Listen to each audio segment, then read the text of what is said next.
Movie की शुरुआत होती है और हमें एक घर दिखाया जाता है। उसमें से कुछ लोग निकलकर ऐसे भागते हैं जैसे उन्होंने कोई भूत देख लिया हो। दरअसल उन्होंने कोई भूत ही देख लिया था। फिर एक साल बाद एक फैमिली वो घर देखने के लिए जाती है। उनको ये घर देखने के लिए बारबरा नाम की लेडी ने बुलाया था। फिर बारबरा उनको घर के अंदर ले जाकर वो घर ऐसे दिखाती है जैसे कोई आलीशान घर दिखा रही हो। ये नया कैप्टन अमेरिका जैसे दिखने वाला बंदा फ्रैंक है। फिर उसकी वाइफ मैरिनी उससे पूछती है कि केविन कहाँ है। फिर वो अपने बेटे केविन को बुलाने के लिए जाता है जो कि कार में बैठा था। केविन घर के अंदर आना नहीं चाहता था, लेकिन ना चाहते हुए भी वो घर के अंदर आ ही जाता है। इस घर की हालत बहुत ही ज्यादा खराब थी, इसलिए मैरिनी पूछती है कि ये घर हमें सस्ता मिल रहा है, कहीं इसमें कोई भूत तो नहीं है। फिर बारबरा हंस के दिखाती है और कहती है कि नहीं नहीं, आजकल भाव कम हो गए हैं। केविन घर के अंदर सभी जगह चेक कर रहा होता है। तभी वो घूमते घूमते घर की एटिक में चला जाता है। देखने में ऐसा लग रहा था जैसे ये जगह हजारों साल से बंद पड़ी है। तभी एक बॉल केविन के पैरों के बीच से होती हुई आती है और अचानक से केविन का भाई फुलटन उसे डरा देता है। लेकिन केविन डरता नहीं है। इन दोनों भाइयों को ये घर कुछ खास पसंद नहीं आया। लेकिन अगले ही दिन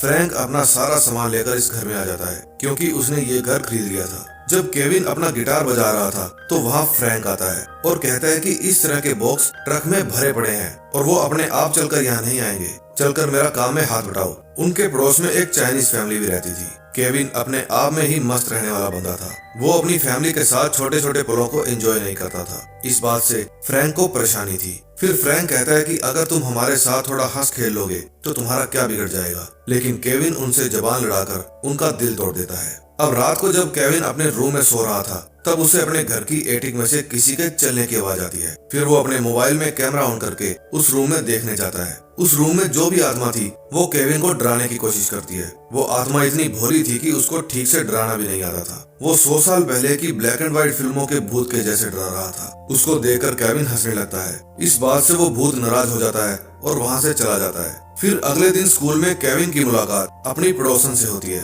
केविन उसे बताता है कि हम आपके पड़ोसी हैं। उसका नाम जोय था। जोय कहती है कि अच्छा, तो तुम लोगों ने खरीदा है वो भूतिया घर। वहाँ जो भी आता है भाग जाता है। फिर स्कूल के बाद केविन फिर से अपने घर की एटिक में जाता है और उस भूत को बुलाता है। भूत फिर से आकर उसे डराने की कोशिश करता है, लेकिन केविन कहता है रुको, मेरे साथ ऐसा बिल्कुल नहीं चलेगा। फिर केविन उस भूत को अपने पास बैठने के लिए कहता है। केविन उससे पूछता है क्या तुम बोल सकते हो, तो भूत मना कर देता है। फिर केविन पूछता है क्या तुम इसी घर में मरे थे, लेकिन वो भूत गर्दन हिलाकर कहता है कि मुझे याद नहीं। फिर केविन कहता है आज से मैं तुम्हें आर्नेट कहकर बुलाऊंगा क्योंकि तुम्हारी शर्ट के ऊपर लिखा है। फिर केविन उससे हाथ मिलाने की कोशिश करता है लेकिन नहीं मिला पाता।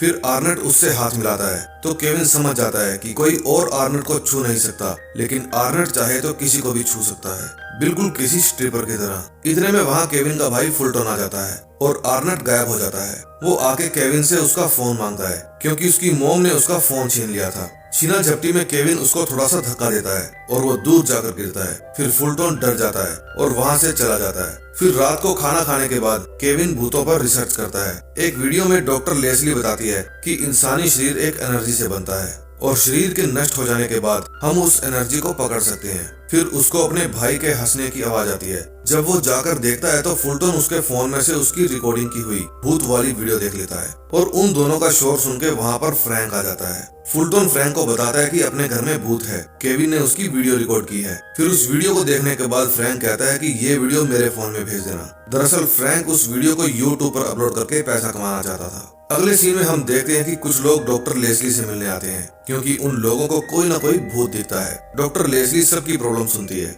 फिर उनमें से एक लड़का डॉक्टर को बताता है कि आजकल एक वीडियो सोशल मीडिया पर बहुत वायरल हो रहा है। एक फैमिली को अपनी एटिक में एक भूत मिला है। उधर घर पर फ्रैंक और फुलटन अपनी यूट्यूब वीडियो के कमेंट्स पढ़ रहे थे। तभी वहाँ पर मैरिनी आ जाती है और सब लोग एकदम से अनजान हो जाते हैं। दरअसल वे इस भूत की बात मैरिनी से छुपाना चाहते थे क्योंकि अगर उसे भूत के बारे में पता चल जाता तो वो इस घर में रहने नहीं देगी। फिर फ्रैंक और फुलटन अपने घर की एटिक में जाते हैं और उस भूत की एक वीडियो रिकॉर्ड करने की कोशिश करते हैं, लेकिन वहाँ भूत तो नहीं बल्कि केविन आ जाता है। वो कहता है ऐसे नहीं, मैं बुलाता हूँ फिर आएगा। लेकिन वहाँ भूत नहीं आता। फिर केविन जाकर अपना गिटार लेकर आता है और उस भूत को गाना सुनाता है। उसका गाना सुनकर आर्नेट वहाँ पर आ जाता है। उस समय फ्रैंक उसकी वीडियो रिकॉर्ड कर रहा था। तभी नीचे से मेलेनी आती है। उसको इस भूत वाली वीडियो के बारे में पता चल गया था। जब वो आती है तो आर्नेट को देख नहीं पाती, लेकिन जब आर्नेट उसे हेलो करता है तो वो डर के इतना तेज चिल्लाती है कि भूत भी डरकर भाग जाता है। फिर मेलेनी बारबरा से बात करती है और कहती है कि तुमने हमें भूतिया घर चिपका दिया।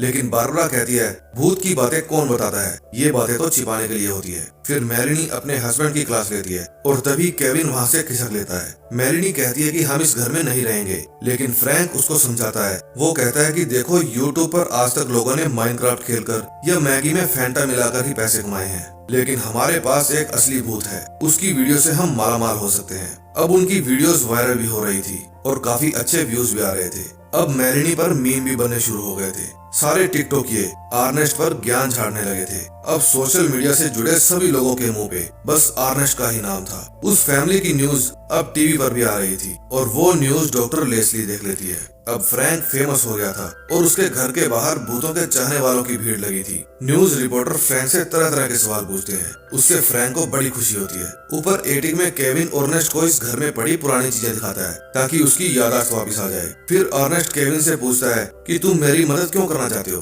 केविन कहता है क्योंकि तुम फंसे हुए हो और कोई भी एक ही जगह फंसना नहीं चाहता। फिर शाम को फ्रैंक के घर में मेला लग जाता है क्योंकि एक टीवी प्रोग्राम वाले उसके घर पर अपना सेट लगा लेते हैं। उन्होंने कई भूतों का पर्दाफाश किया था।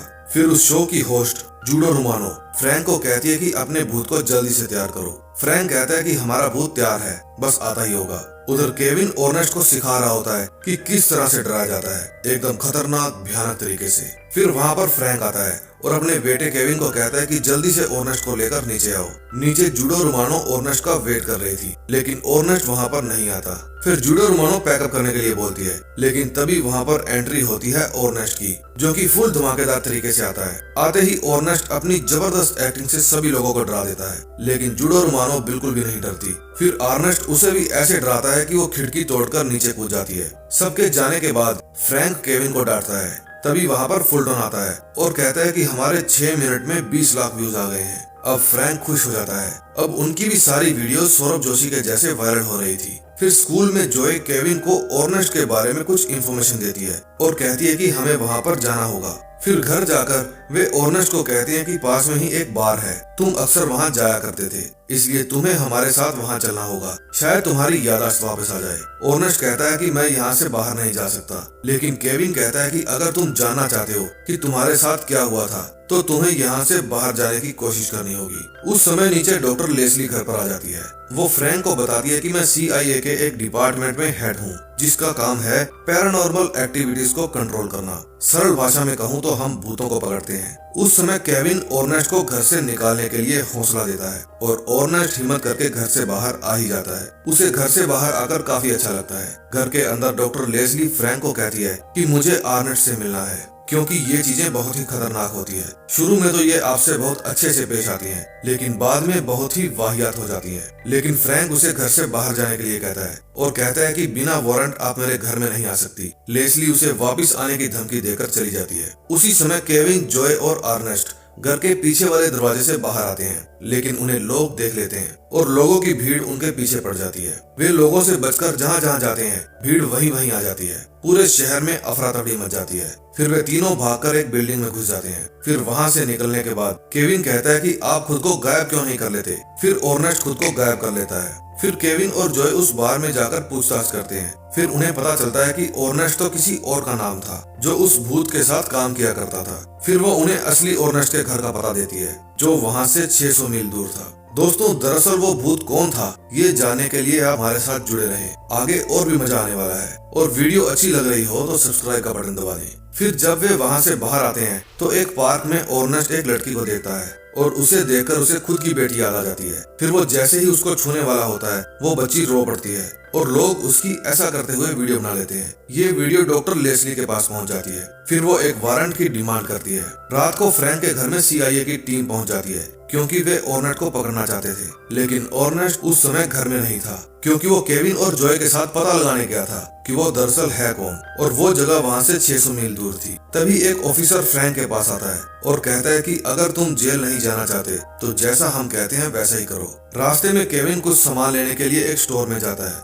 वहाँ वो टीवी में न्यूज देखता है जिसमें फ्रैंक बताता है कि एक भूत ने उसके बेटे और उसकी पड़ोसी की बेटी को किडनैप कर लिया है। तभी उस स्टोर के बाहर पुलिस वाले आ जाते हैं और केविन और जॉय को पकड़ लेते हैं, लेकिन वे अर्नेस्ट की हेल्प से उन्हें चकमा देकर भागने में कामयाब हो जाते हैं। लेकिन पुलिस से बचना इतना आसान नहीं है। अब पुलिस उनकी कार का पीछा करने लगती है। अर्नेस्ट पुलिस की कार का पीछा छुड़ाने में केविन की हेल्प करता है, लेकिन केविन की ड्राइव देखकर भूत को भी डर लगने लगता है कि वो कहीं फिर से ना मर जाए। उधर घर पर फ्रैंक की फैमिली को पुलिस ने नजरबंद कर रखा था। तभी वहाँ पर उसी बार की ओनर आ जाती है और वो सबको बता देती है कि फ्रैंक और जॉय कहाँ गए हैं। अब केविन, जॉय और अर्नेस्ट एक विलेज में पहुँचते हैं। वहाँ केविन जॉय और अर्नेस्ट को कार में बिठाकर उस घर में जाता है और दरवाजा खटखटाता है। असली अर्नेस्ट दरवाजा खोलता है और केविन को अंदर बुलाता है। वो केविन को बताता है कि जवानी के टाइम में वो स्पोर्ट्स में था और मेरी एक शर्ट के ऊपर मेरा नाम लिखा था। मेरी वो शर्ट कहीं खो गई थी। मैंने उसे बहुत ढूंढा, लेकिन पिछले हफ्ते जब मैंने तुम्हारी वीडियो देखी तो मैंने मेरी शर्ट एक भूत को पहने हुए देखा। दरअसल उस भूत का नाम रैंडी है। फिर वो एक फोटो दिखाता है और कहते हैं कि रैंडी के साथ में जो औरत खड़ी है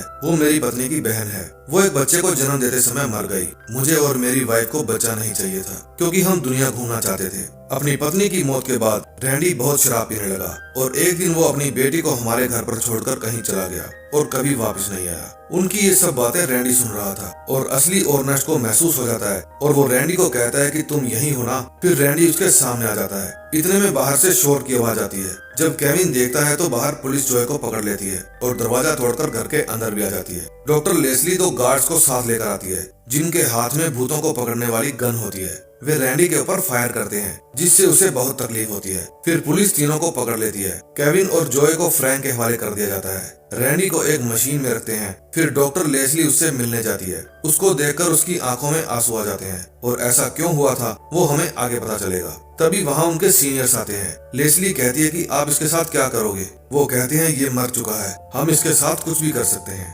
फिर अगले सीन में हम देखते हैं केविन अपने घर की एटिक में खड़ा था। तभी वहाँ पर फ्रैंक आता है और उसे कहता है कि मैं जिंदगी भर एक बेस्ट डैड बनने की कोशिश करता रहा लेकिन नहीं बन सका, लेकिन तुमने एक अच्छा काम करने की कोशिश की, मुझे तुम पर नाज है। उधर लैब में रैंडी के ऊपर टेस्ट चल रहे थे। तभी रैंडी को याद आता है कि जब वो अपनी बेटी के साथ अपने घर में था तो अर्नेस्ट अपनी वाइफ के साथ उसके घर आया था। फिर उसकी वाइफ रैंडी की बेटी को लेकर वहाँ से चली गई और अर्नेस्ट ने रैंडी के पीछे से उसके सिर में वार करके उसे बेहोश कर दिया और उसे जिंदा ही जमीन में गाड़ दिया। इसी कारण मरने से पहले उसकी याददाश्त चली गई थी। उस समय अर्नेस्ट ने वही शर्ट पहनी थी जिसके ऊपर अर्नेस्ट लिखा था और खून लगने के बाद उसने वो शर्ट भी उसके साथ ही दबा दी। इतने में वहाँ पर मौजूद एक गार्ड फिर से रैंडी को टॉर्चर करता है, लेकिन तभी वहाँ लेस्ली आ जाती है और वही भूत पकड़ने वाली गन से गार्ड के ऊपर ही हमला कर देती है। वो रैंडी को वहाँ से भागने में मदद कर रही थी। रैंडी वहाँ से भागकर एक टैक्सी में बैठ जाता है और टैक्सी ड्राइवर उसे देखकर बहुत खुश होती है। फिर वो वहाँ से कार भगा लेती है। अब रात हो जाती है और जोरों की बारिश भी हो रही थी। तभी केविन की आंख खुलती है और खटखटाते हुए दरवाजे की आवाज सुनकर वो नीचे जाता है। वहाँ उसे अर्नेस्ट मिलता है और वो कहता है कि तुमने मुझे ढूंढ ही लिया। मैंने 50 साल पहले वो राज बनाकर रखा था। तभी उसके हाथ से एक गिलास गिर जाता है और उसकी आवाज से फ्रैंक और उसकी पत्नी जाग जाते हैं। फिर फ्रैंक बेसबॉल बैट लेकर नीचे देखने जाता है। जब वो नीचे जाकर देखता है तो अर्नेस्ट ने केविन को पकड़ रखा था और उसके ऊपर गन फोड़ कर रखी थी। वो कहता है कि ये मेरा नहीं बल्कि मेरी वाइफ का आइडिया था। उसकी बहन के मरने के बाद उसने अपनी बहन की बेटी को पालने के बारे में सोचा क्योंकि वो खुद मां नहीं बन सकती थी। रैंडी अकेला अपनी बेटी को नहीं पाल पाता, इसलिए मेरी वाइफ के कहने पर मैंने उसको मार डाला। तभी केविन उसको चकमा देकर भागने में कामयाब हो जाता है, लेकिन वो फ्रैंक के ऊपर वार करके उसे घायल कर देता है और फ्रैंक बेहोश हो जाता है। फिर वो बाकी के मेंबर्स को मारने के लिए उन पर गोलियां बरसाता है। अर्नेस्ट केविन को ढूंढता ढूंढता घर की एटिक में पहुंच जाता है। केविन वहीं पर छुपा था। फिर वो छुपकर अर्नेस्ट पर वार करता है, लेकिन अर्नेस्ट उसके ऊपर भारी पड़ता है। फिर वो केविन को मारने ही वाला था कि तभी वहाँ पर रैंडी आ जाता है। अर्नेस्ट रैंडी के ऊपर भी वार करने की कोशिश करता है, लेकिन वो असफल रहता है। फिर रैंडी उसके कान के नीचे एक देता है और वो नीचे गिर जाता है। तभी वहाँ पर फ्रैंक आ जाता है और अर्नेस्ट भी गन लेकर केविन को मारने ही वाला था कि फ्रैंक उसको धक्का मारकर नीचे गिरा देता है। फिर वहाँ पर फुलटन और मैरिनी भी आ जाते हैं। फुलटन ने 911 पर कॉल करके पुलिस को भी बुला लिया था। अगले दिन पुलिस ऑफिसर केविन से पूछताछ करती है कि वो भूत कहाँ है, और केविन कहता है कि शायद उसे मुक्ति मिल गई हो क्योंकि उसका कातिल अब इस दुनिया में नहीं रहा। फिर एंड में हम देखते हैं कि केविन और फ्रैंक रैंडी की बेटी को लेकर उसके पास जाते हैं, और रैंडी की बेटी जब उससे मिलती है तो रैंडी की सारी पुरानी यादें ताजा हो जाती है। अब रैंडी की सारी इच्छाएं पूरी हो गई थी, उसका कातिल भी मर गया था और उसकी बेटी से भी मुलाकात हो गई थी, इसलिए अब वो केविन से मिलता है और फाइनली उसे मुक्ति भी मिल जाती है। दोस्तों, अगर आपको मेरी एक्सप्लेनेशन जरा सी भी पसंद आई हो तो प्लीज प्लीज प्लीज हमारे चैनल को सब्सक्राइब कर दीजिए और वीडियो को लाइक कर दीजिए। अगर आपके दिमाग में कोई बेहतर और थोड़ी अलग सी मूवी है तो आप मुझे उस मूवी का नाम कमेंट में बता सकते हैं। मैं डेफिनेटली उसको एक्सप्लेन करके आपके लिए लेकर आऊंगा। मैं आपसे मिलूंगा नेक्स्ट वीडियो में। Till then, bye bye.